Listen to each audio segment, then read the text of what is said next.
However, if Barkridges were unhappy about their pyjamas, Paddington was beginning to feel even more unhappy about their changing rooms.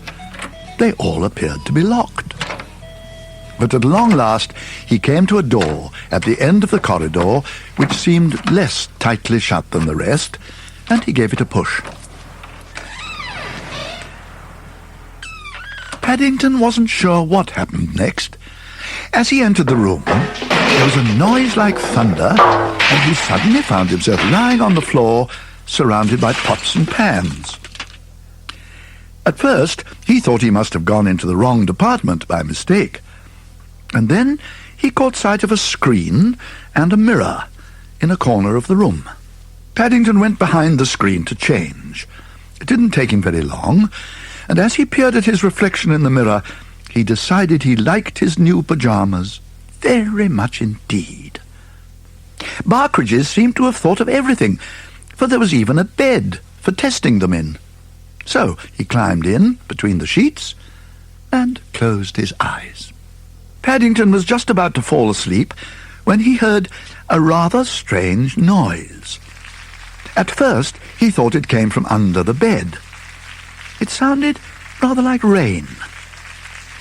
He sat up and nearly fell out of bed with surprise at the sight which met his gaze. There, on the other side of an enormous sheet of glass, was a sea of faces. It wasn't rain he could hear at all. It was people clapping.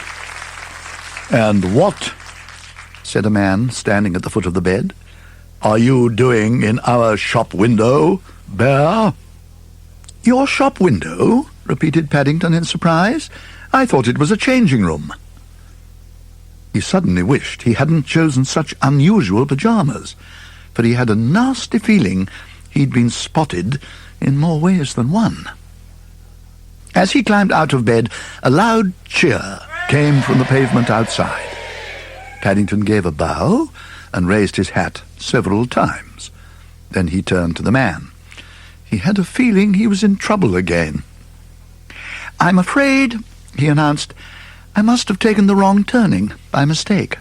But to his surprise, the man wasn't at all cross. In fact, he even offered to help tidy up. And in no time at all, Barkridge's window was as good as new. "You see," said the man, "since people saw you wearing our pyjamas, they all want some. They've been selling like hot cakes. You're what we in the trade call a trend setter. Look at them. They've all gone." The manager placed his hand on Paddington's shoulder. "Barkridge's," he said, "is grateful.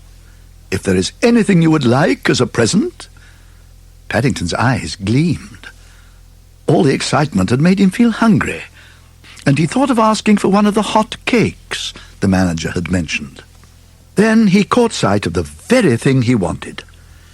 "I'd like some of those Wellington boots, please," he announced. "Wellington boots it shall be," said the manager. He beckoned to an assistant, who rushed forward with a selection of pairs. Paddington tested them carefully, one by one, until he found a pair to his liking. "They'll be very useful if it ever rains when I'm in bed," he exclaimed. "It'll stop the ends of my pyjamas going soggy. I wouldn't want that to happen, especially now you haven't got any more left."